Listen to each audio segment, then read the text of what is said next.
বন্ধু বুঝি বন্ধুর জান কবজ করে?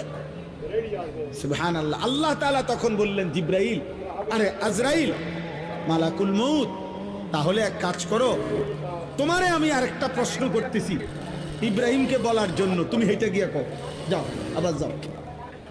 তো মালাকুল মউত এসে এবার ইব্রাহিম আলাইহিস সালামকে বললেন, আপনার কথার জবাবে আল্লাহ তাআলাও একটা প্রশ্ন করছে, আপনি এটার উত্তর দেন। তো বলছে কি? তো আল্লাহ তাআলা জানতে চাইছেন, আয়াকরাহুল খলিল লিকা খলিলিহি, বন্ধু কি তাহলে বন্ধুর মুলাকাত সাক্ষাৎ চায় না?